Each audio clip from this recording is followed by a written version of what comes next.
Thank you very much. I look like Janet Jackson, but I'm sorry. I don't deal well with microphones and podiums. So no, it's a real pleasure to be here, and the weather was exactly the same when I got on the plane in Chicago yesterday, so it doesn't bother me. I'm an old guy, and I've been working with technology, a lot of electronic technology, since I first got interested in music when I was a teenager. At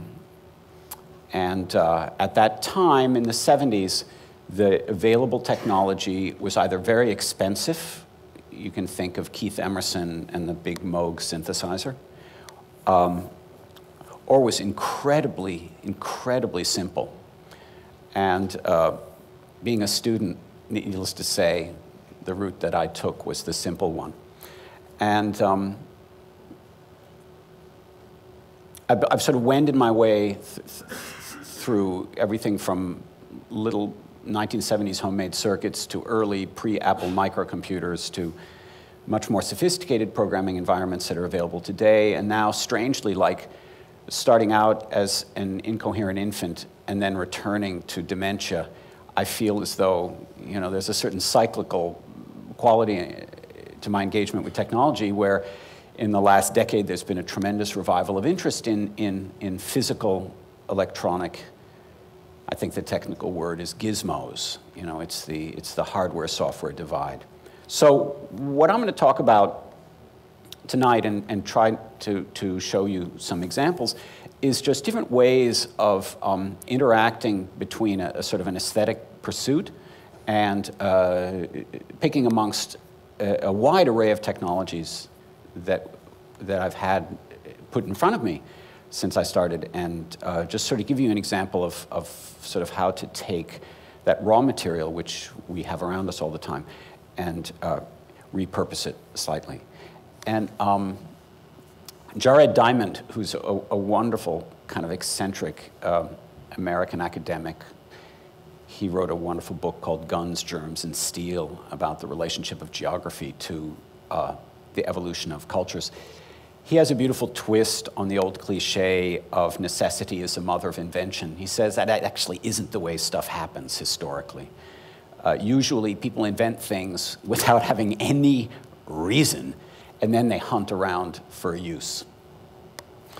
A great example, a tragic example, would be gunpowder, right? I mean, that the Chinese invented it as a toy, right, for fireworks, and it was only Mr. Polo's market-driven eye that saw that he could kill lots of people with it instead and introduced weapons to Europe. So what you end up with then is a lot of repurposing. You have this technology that might be made for celebrating the 4th of July, and instead you develop a high-capacity magazine for a gun. And I have no particular interest in killing people, so I approach other technologies. Now, some of you are old enough to remember some of these technologies. The rest of you can just kind of evoke your grandparents. But believe it or not, this was once really cool technology, a CD in a CD player. I'm from New York City, and when I moved back to New York after university, and this was 1980, I got really obsessed with the blossoming DJ scene that was coming out of early hip-hop and rap music. The problem is I'm a little guy, and the idea of carrying those huge boxes of records and turntables in addition to everything else I was doing, I couldn't do it. So the CD came out, and I said, smaller, lighter. And having engaged with circuitry for a long time, I figured there was probably a lot of tinkering area inside there that one could mess around and hopefully get to the point that one could scratch a CD. It was my dream. So I opened up the player, and I found, by trial and error, I'm not an engineer in any way, shape, or form, that there was one pin coming out of the control chip that would mute the output of the CD player whenever it was in a state where the engineers at Sony and Philips figured you didn't want to listen. So, for example, when you're starting up the disc and it's collecting all the directory data, or when you're going from one track to another, or when you're in pause, the laser does not lift up from the disc the way your phono cartridge does. So I found that point, and I, like a small boy tearing the leg off an insect, I lifted it off, and it unleashed a torrent of noises that had this wonderful sort of mix between the pristine, pure quality of the CD that everybody was telling us was worth rebuying all our vinyl and spending 4 times as much for, and then all of the glitches that are now have been enshrined in 90s German and Chicago-based pop music in particular. I did a series of pieces that were based on manipulating CD players using something like foot switches so that you could sort of shuffle around while playing another instrument. And it was a little bit like doing a piece of music for an instrument and a backing tape, except that you had some sort of random access. It was like halfway between that traditional avant-garde idea of music for bassoon and electromagnetic tape and a truly interactive work. Look at the date, 1991. This was very early on in the history of the use of microcomputers for truly interactive music. So this was like a stopgap solution. And very often what I did was a sort of a mimicry kind of structure where you would have a string quartet, say, and you'd have a recording of string quartet music, and they would manipulate the recording of the string quartet while playing over it with their instruments. And what I'm going to show you now is a piece that uses the first 20 seconds of a canzone by Giuseppe Guami, a contemporary of Gabrieli. This is Venice, 1600. Very lush, beautiful sonorities of those Baroque instruments. Those of you who know anything about early music, you know that these instruments have this very different sound from modern stringed instruments and wind instruments. Very rich sound, and then you get this amazing glitchy ticking thing, because what I'm doing is something that you can now do with sort of DJ technology quite easily, but I'm isolating little fragments of the disc and slowly pausing and unpausing as I incrementally move through the first 20 seconds of this recording, and I reveal it in these little suspended blocks. And then I have a live trumpet playing on top of it, mimicking the timbre of the early music instruments and playing variations on the material. So let's see what we get.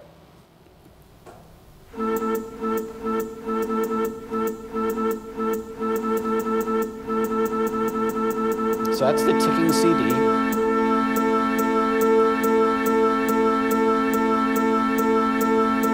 Pause, unpause.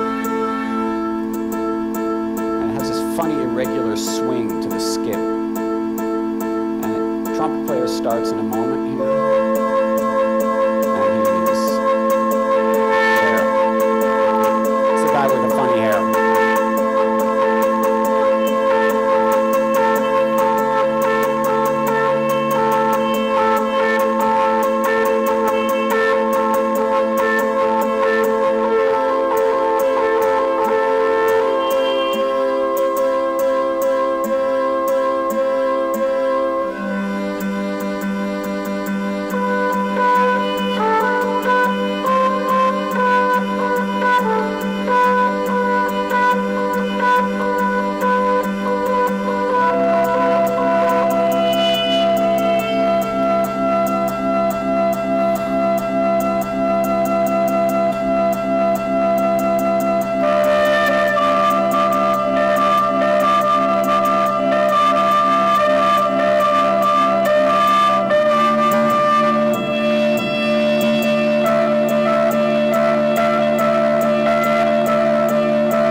No fade outs. No fade outs. All right, so you know, this is historical music, and I'm not trying to posture it as being anything other than that. I mean, this is now what, like a 30-year-old piece. But you hear that there's this slightly malfunctioning piece of technology that's being nudged around, and it produces a particular kind of sonic world, and that sonic world has certain suggestions. It's a little bit like, you know, chord progressions, you know, that you can kind of sit on this chord for a while, and then you go on to another, and it always gives you a bass on which you can do it. And the nice thing about it is that rhythm is always a little unpredictable. You never know exactly where the skip's going to happen. I liken it to claves in Latin music, you know, that you never know exactly where they're going to fall, but they're always in the right spot. These are my digital claves. So I do a series of pieces like this, and I like the sound world, the juxtaposition of the lush sonorities and the funny rhythm and everything. And it's wedded to that particular form of technology. And then what happens is someone comes along and says, could you do something different? And in this case, it was, I was very fortunate to live in Berlin for several years with a very nice stipend from the German government to work with various groups. And one of these groups said, we really want to do that piece, but we don't want to have to drag the CD player around. I said, drag the CD player around? Have you seen what I drag around? So, you know, what can I say? I'm not going to make national stereotypes, but I didn't think they should be complaining. I essentially did an arrangement of that piece where I took away the CD player and worked on a tactic for directing the musicians to sort of do like a piece for 16 CD players with no CD players. And what I was thinking about is Eldredge and Gould wrote this landmark paper in paleontology about punctuated equilibrium, which is this idea that's old hat now, that in evolution, you don't get continual change. You get like long periods of time in which nothing happens, and then you get like a radical mutation, and it either dies out instantly because it's not a good idea, like an animal with one leg instead of 4, or it's really cool and it does something great, you know, like lungs come out of gills. So for me, my relationship with technology has been similar, which is that I'll work on like a run of ideas for a certain point, and then something will shoot off. And very often it's a question of technology generating a form that you can then take and map into a world that is devoid of that technology. So this is the acoustic arrangement of exactly the same score material. This is just live instruments, no electronics.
So cruel.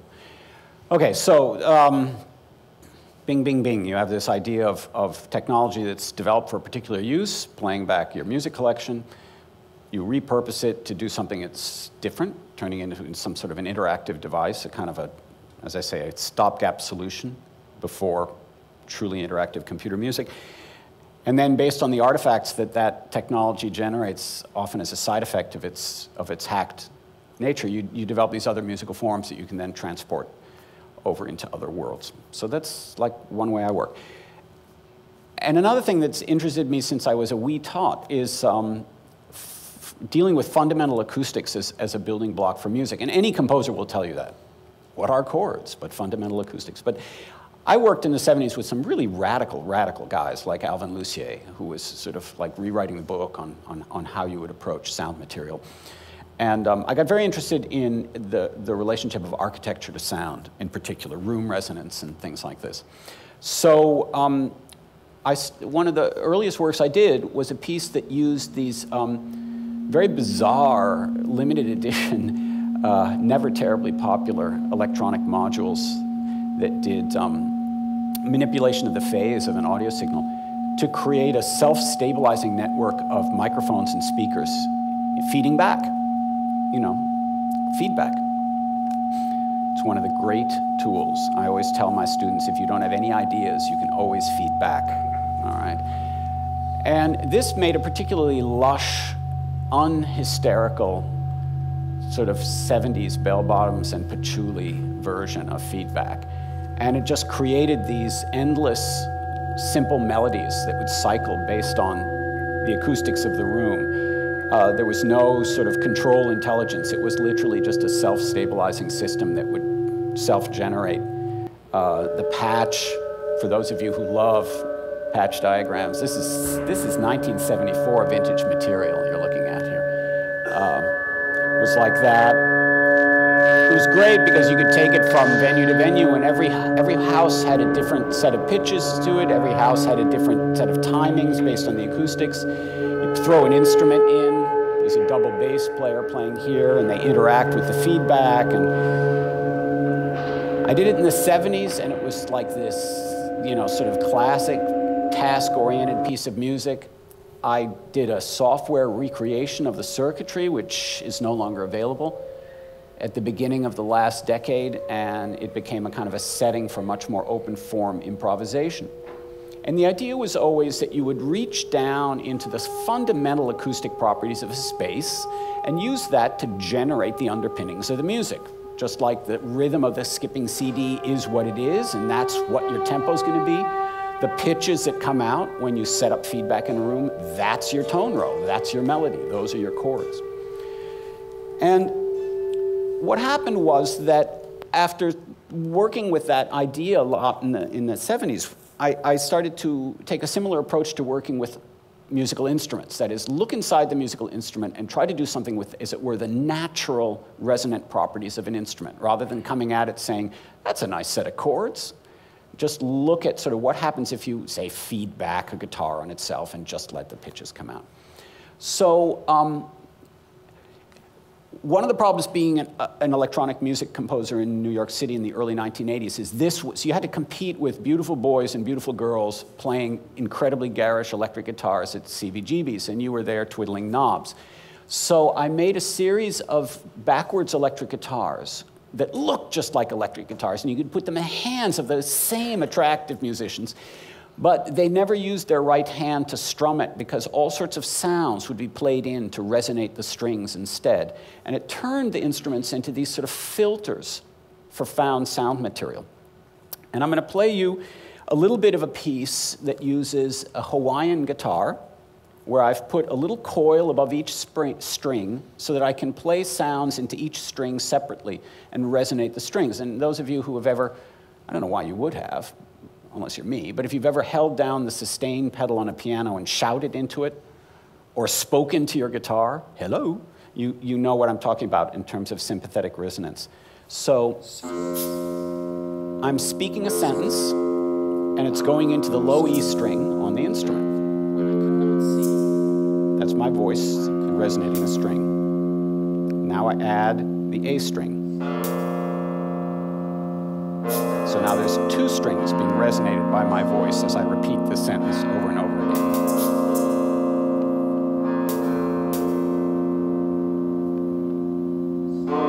Next string.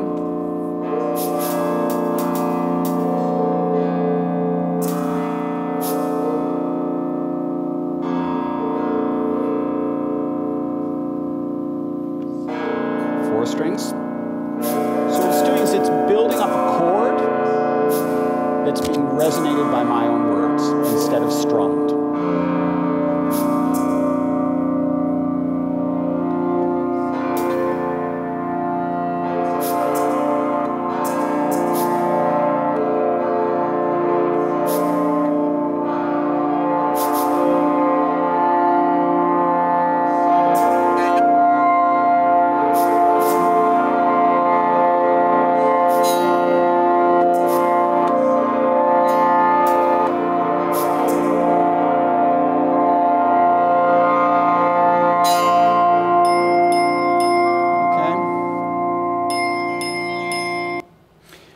And what you notice is, I mean, these resonating sounds, those of you who work with computers at all, you know it's very easy to program these kinds of resonators, right? They're filter, delay line circuits, this and that.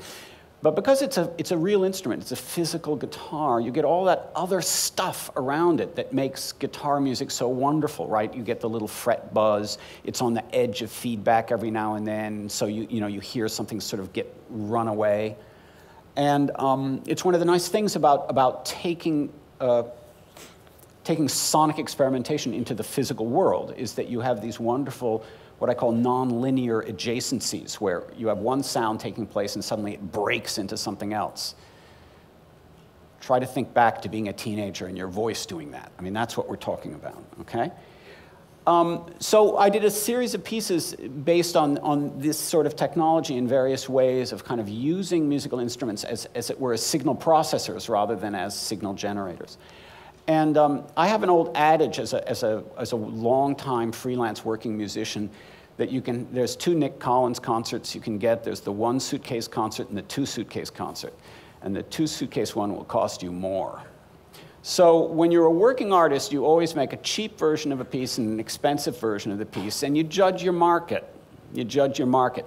Museum equals two suitcases. Club equals one suitcase. So I essentially adapted these guitar pieces, which were club pieces. I actually did one of those pieces on the stage at CBGB's. I mean, it was the crowning night of my life. And I did a weird variation on it for the biennial in Le Havre in France, which was the expensive two-suitcase version. And I'm going to play a little video of that. It explains itself, so I can shut up.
My little brother likes to tell me, Nicky, there's a very fine line between simple and stupid, and that's where you live.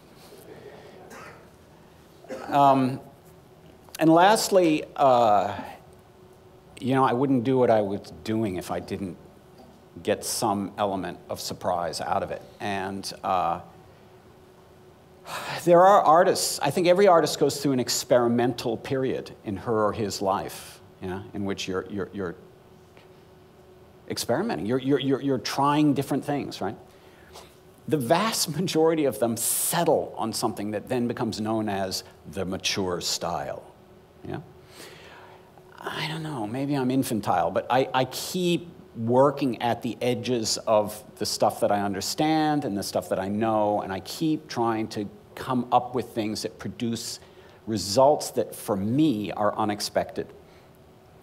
And this led to what I call the dementia phase of my life, the great circle, which is that when I started teaching in an art school, and I started teaching late in life, my students were completely obsessed with computers, embedded in computers, but they were visual artists, and they all had begun their lives as artists doing messy things with their hands. And there was a disconnect between the clean, if powerful, world of Control-X and Control-V and the hand and the finger paint.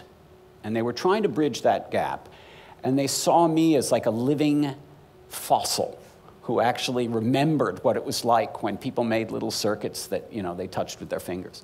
So I put together a sort of a curriculum and handouts on making very tactile electronic instruments that combine the sound world that young people are used to now from having heard electronically mediated sound all their life, but more of the tactile aspects of sound production that we either associate with old-time electronic music or, for Christ's sake, playing the electric guitar or a drum. In other words, it's like a vivid world of physical music out there. It's just very often there's a bit of a separation between computer music and physical music. That piece on the cover, by the way, is by Doug Repetto, the co-curator of the show here, as ironically enough. So the book has had a viral influence. It's destroying people's lives and marriages all over the world. And I do a lot of workshops of that stuff. And we're going to do a little mini hacking workshop here on Saturday. And I thought I would just play a short video clip of the kinds of things that take place in these workshops, so you can see what I'm talking about in terms of the physicality of the sound, the interaction of the hand and noise, and the oddly unpredictable element of the sound world that results.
And one of the things about what we might loosely call electronic music these days is it tends to be either rather monastic, it's one person and a computer producing fabulous dance tracks, or even if it's produced by groups of musicians, it's inevitably mixed down to 2 speakers.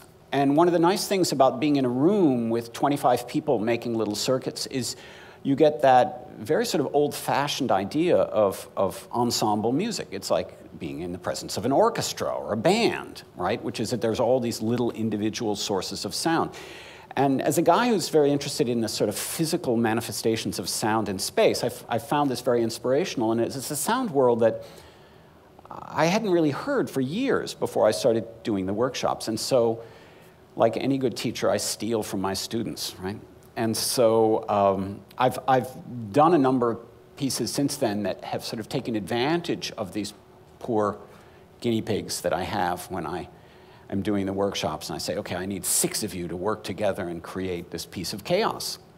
And this is a piece that I did called Salvage. It's an attempt to keep just one circuit board from entering into the landfill by bringing it back to life, like Frankenstein. And you have 6 players who use a very simple electronic device to try to reanimate dead motherboards from computers and stuff like that and produce sound. So I'm going to play a little bit of this, and then we're going to be close to the end.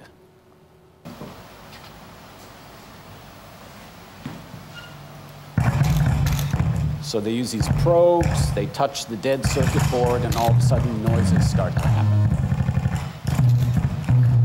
But not very predictable or controllable.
I've been working with computers and software for a long, long time doing music, and one of the great revelations to me about working with groups of musicians with sort of unstable electronic devices is how much richer the chaos is that human beings produce when they are not very good at what they're doing.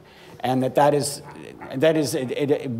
musically absolutely brilliant, and it's incredibly difficult to simulate in software, unless you're a genius. So I'm just going to show you one more piece. The other thing we do in the workshops is we make alternative microphones, ways of making new ways of listening to the world, right? It's like that old idea about how the camera changed art because photography made you look at the world in a different way. Well, microphones are the same way. So we make a lot of oddball microphones, including a very useful kind of microphone called a contact mic, which picks up physical vibrations. And every time I do a workshop, I try to demonstrate some other weird sound that comes out of something that you can hear this way. Listen, you know, if you put a spring on it, it sounds like the lightsaber from Star Wars. You know, if you put it on a pair of pliers, it sounds like an alligator eating a human head. I mean, you just keep working at your metaphors. And I discovered that if you amplify sparklers, you get a kind of a wonderful two-part musical world. And I created a video installation. Originally, it was a 3-channel video installation. This is a 2-channel reduction.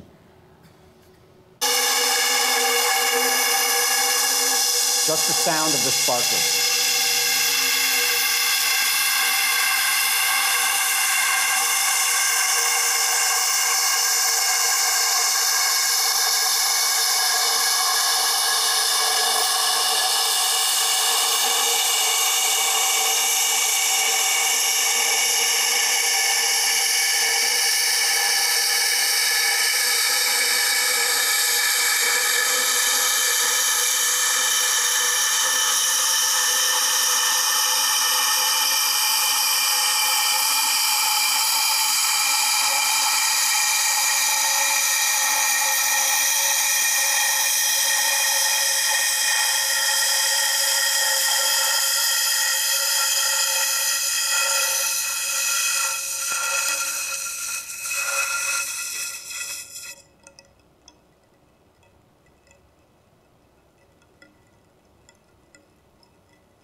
So that's it. I ran a little bit over, and I don't know which side of the simple, stupid line I aired on tonight. I don't know if anyone has any questions, but I would be more than happy to answer any questions you might have.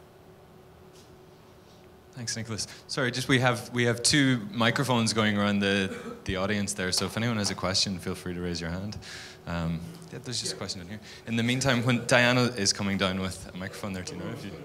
Yeah. I'm just curious, where did you position your contact mics for the sparklers? What surface area? Not where it's burning.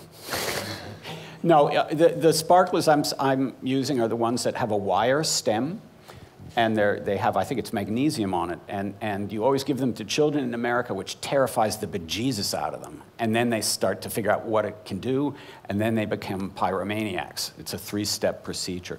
And so what I do is I clamp it where the fingers of a small boy or girl would hold it, and I put the contact mic right on there.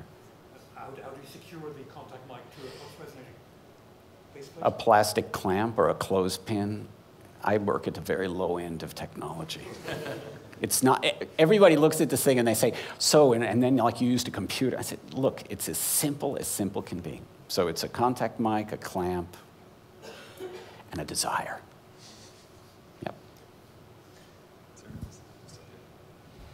Yep. I think simple sometimes is brilliant, and I was quite interested in what you would do, because it strikes me that you're after the unpredictability of the sounds. So what is it like when you're then asked by a string quartet to write and formulate that unpredictability back into a piece? Well, generally speaking, very few string quartets ask me, because they know they're going to get a mess. I wish sometimes that I could get beyond my kind of like the root period of my education, but when I was studying music was the heyday of sort of open form scores, and it was when improvisation came crashing into the world of composed music in a way that, you know, the generation of my mentors had serious issues with it, but my generation, this is like, yeah, this is where we want to live. So my scored material, like when I do a piece for a string quartet, when I do a piece for a chamber ensemble, it still owes an allegiance to that idea, so that there is fixed material, like I'll give them very particular pitch material and then tell them, but rhythmically it's open, it's supposed to have this kind of quality to it, you know, it's supposed to sound like a skipping CD, but I'm not going to notate out every measure. Or the opposite, you know, I'll give sort of formal ideas and then the pitch material will be open. One of the reasons I like working with feedback and room acoustics is I do these pieces where in every hall there's a different set of notes. So it's not like ba-ba-ba-bum, you know, the tuning will be different in every room. Ba-ba-ba-bum. It's just, and people either accept that and they work with me, or they say, no, thank you, we'll work with someone else. But I have just a paranoid fear of writing things down precisely on notepaper. I'm just not my style. What were the sounds at the end of the Sparkler piece after they had gone out? Right. The beautiful thing about the Sparkler is that denouement, which is that the metal, the magnesium, I think it's magnesium, burns at like an insanely high temperature. But it's on a wire, and the base of the wire stays cool enough that you can hold it, right? So there's a tremendous temperature differential. So what we hear at the beginning is this sound of sort of a rising, like a filter on noise. It's like taking a ruler and putting it on the edge of your desk. You know, you get a pitch sense without it being a clear note. But then at the end, you have one half of the wire at like 2,000 degrees and one half of the wire at room temperature. And the metal contracts and buckles as the temperatures equalize between the two parts. And that causes the bar to snap. It's like hitting a xylophone bar, but it does it in strange ways while bending, as it were, the metal at the same time. So you get these odd gong-like sounds that are the sounds of the metal snapping as the temperature equalizes between the two parts. And it's very funny when you do this as a video installation piece in a dark room, because everybody's like squinting to see what's going on, because there's just this vague ghost of the stem of the thing, and they keep thinking they should see something, but no, it's just the sonic identity after all the glitz. Oh, did they give you the bad mic? Shame on you. There's got to be a switch somewhere. Would you be able to take anything, like maybe a DS, a DS with a broken screen, and open it and make sounds out of the circuits? Is that your father next to you? Yeah. I'm either going to make you happy or I'm going to make him happy when I answer this question. All right, so here's the deal. Obviously, you can open anything. Have any of you ever worked at a raw shellfish bar? Opened an oyster or a clam? It's hard, but anything can be opened, all right? So anything can be opened. But A, if it plugs into the wall, you could kill yourself doing it. And my art students, they're wonderful. They're so creative, but they have no what we call self-preservation instinct. You know, you tell an art student, this piece would be better if you held it and jumped out the window. They say, really? And if you tell a composition student, I think that B flat should be in B natural, they'd say, oh no, that's not possible, okay? So I always tell my students, only open it up if it uses batteries. The battery is your friend, okay? And the other thing is that what you learn is that certain things have more acoustic promise than others. And, you know, we'll do a project where I'll have 25 people bring in different pieces of old electronics they've picked up at a flea market, or they've raided from their attic, or, God forbid, they've stolen from their children, even though I tell them not to. And we open them up, and out of those 25 objects, 2 or 3 will be just like, wow, this is so great. I have one student who's built an incredibly solid career as a VJ, a video jockey, based on one circuit he did in a class of mine like 10 years ago. His entire career is based on this one piece of garbage he found and opened. And, you know, 10 of them will just go beep and won't do anything interesting, and then the others will be somewhere in between. The thing is, it's very difficult to tell from the outside what it's going to do on the inside. If somebody hands you a guitar, you have a pretty good idea what it'll sound like if you hit the strings. But if somebody hands you an electronic circuit, very difficult to predict. Does that answer your question? without alienating your father too much? I say always ask before you open something that's not yours.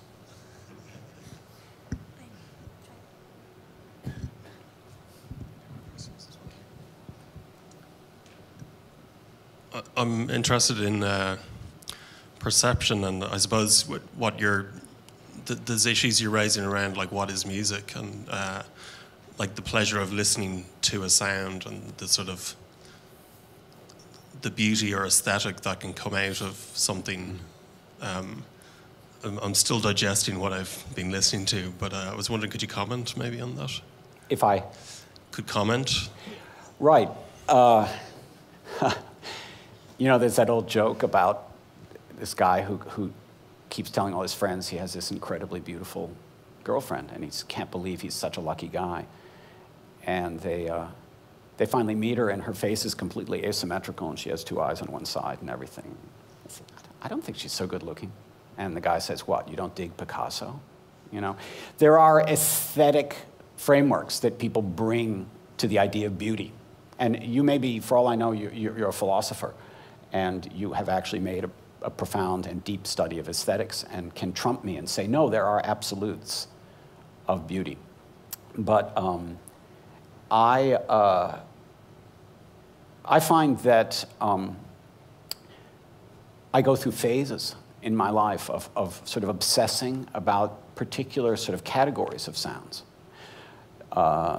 There was a time when I was very interested in these sort of like weird but rather beautiful harmonies that result from kind of eliciting natural acoustic properties of instruments or rooms, you know, just that idea of the overtones series, right? And then there was a period where when I was doing those skipping CD pieces where I really liked the juxtaposition of the sound of those early instruments, the sort of rich overtone structure, and that glitch. And clearly that was something that was in the air, because I know there was a lot of 90s pop music had that aspect of the glitch. You know, that became like an iconic sound, like the gated snare on low, okay? It just became one of those sounds, so it was in the air. And as I alluded at the end, at the moment, what I'm really interested in is extremely chaotic things that a lot of people would say, oh, that's just noise. But one of the things that my students have taught me is that they're very into noise music, and I think they're just processing so much faster that they hear much more detail in noise than people used to. And I'm definitely quite intrigued by these noisy, unstable textures like the ones you heard in the salvage piece, one of the last things we did. I find those beautiful. I can listen to those the way other people might listen to Chopin and say, God, that's beautiful. And there are moments when there's complete chaos taking place in one of these workshops where there's, as I say, there's 25, 30 people with squeaky little circuits, and stuff is feeding back, and I'm smelling smoke coming out of some of them. And I just go like, wash over me, you know? So I think it's, you know, what can I tell you that you don't know already? I mean, beauty is in the ear of the beholder. And I have strange taste. Just to quickly follow up, like, is there any research being done, or are there experts in their field to study the effects physically and acoustically and emotionally of sound on people? Oh yeah, there's a lot being done. I mean, with MRI stuff, they're doing so much stuff on mapping perception to particular zones in the brain and sort of looking at where pleasure centers are in terms of chemical secretion and everything else like that. I would probably ruin the curve on any test that they were trying to do on what is beautiful music. But I certainly have never gone about it in any kind of a scientific way. I also have believed since my teenage years, and all of you have probably experienced this, that in the words of a friend of mine many years ago, weird is cute. That there's always that aspect of hipper-than-thou-ness that enters into such a low level of the perceptual and critical apparatus that you're never really sure where it exists. And I still see it today in my students, and I saw it amongst my peers when I was their age. Loving something because nobody else loves it. Loving something because it's stranger than anything else. Loving something because everyone else hates it. Oh, you don't dig this? What's wrong with you? you know. And I think there are people who convince themselves it's beautiful, just as there are people who just get a direct visceral response that I'm sure if you mapped it on an MRI, you would say, yep, that noise, it just went, does exactly the same as Mahler. You know, it just hits that button.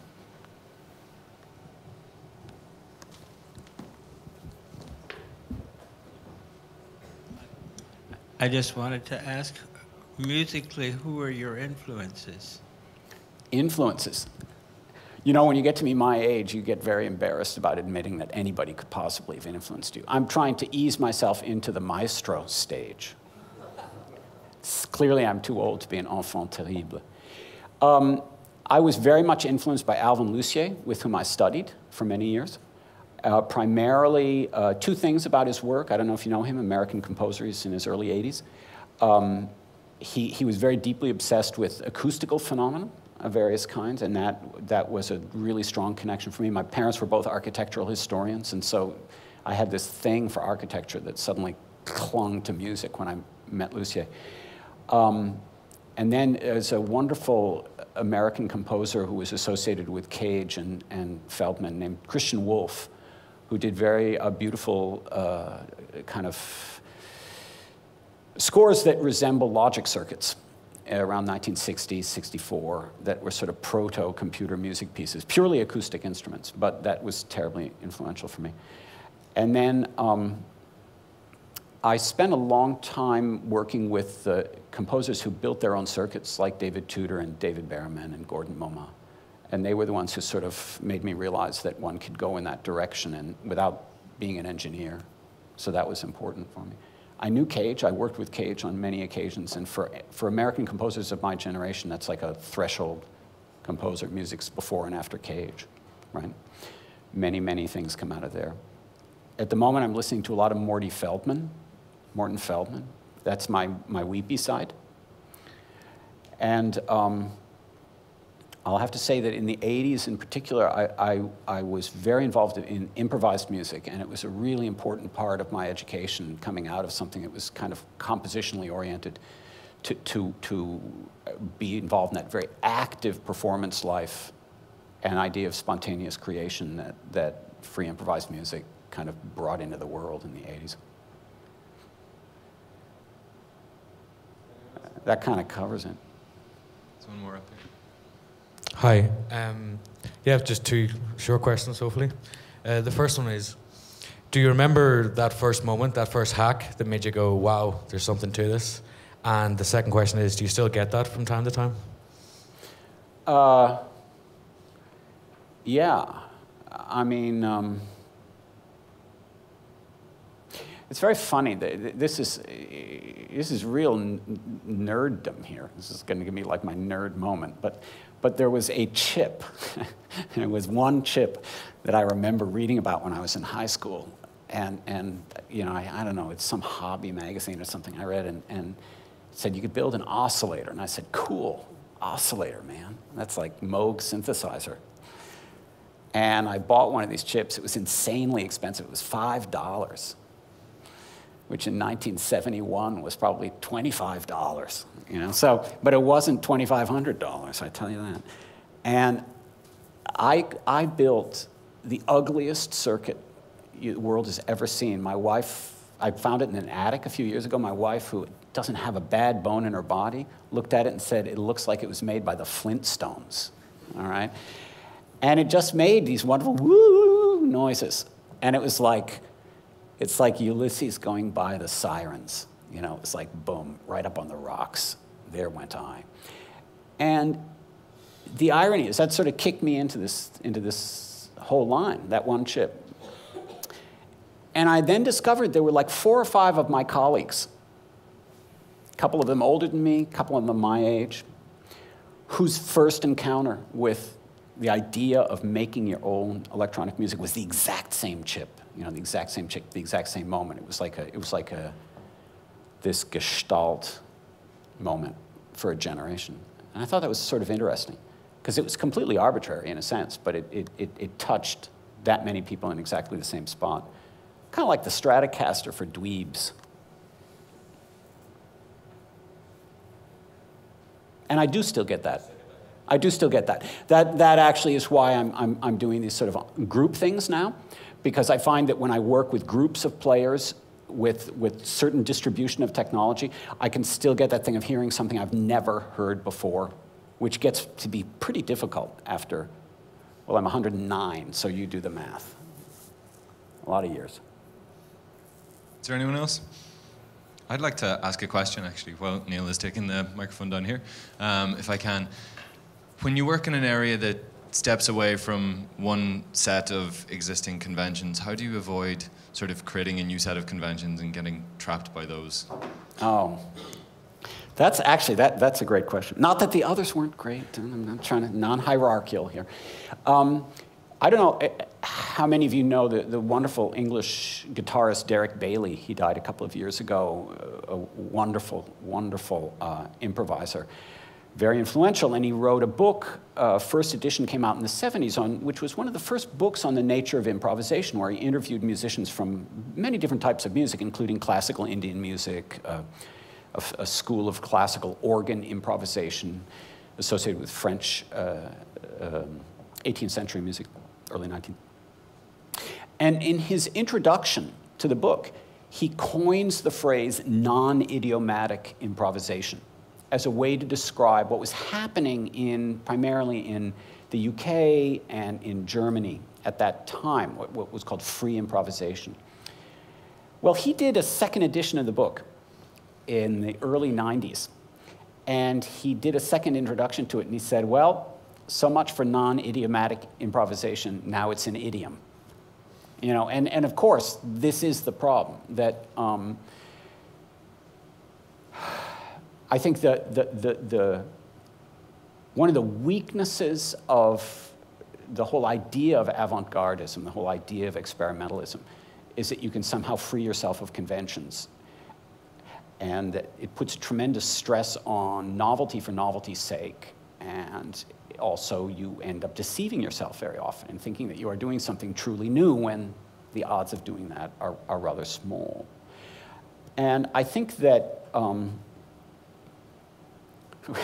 with the passage of years, there's that sort of sobering thing that comes into the production of work, where you obviously want to change. You don't want to keep writing the same piece over and over again, or at least I don't want to. But you don't wake up each morning and say, today I'm going to do something completely new. You know, it's like, or what is it? There's a common expression that Americans use when they use the English language, which is one of the most unique.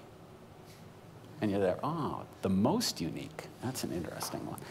Yeah, it's very difficult to make the most unique music.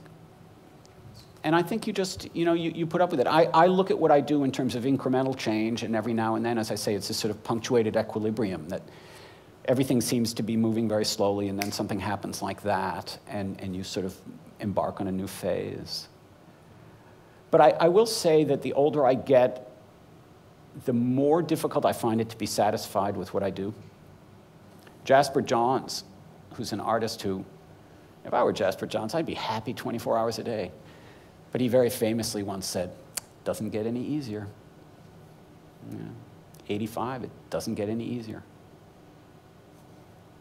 You roll with it. Hi. Suck it up. There are worse jobs. Yes?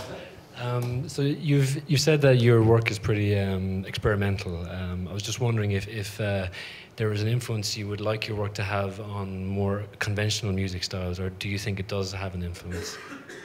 That's actually, that is a good question, because it has to do with how you relate to the value of how do you value your music, right? And on the one hand, it's self-expression, right? That some people think of their music as self-expression.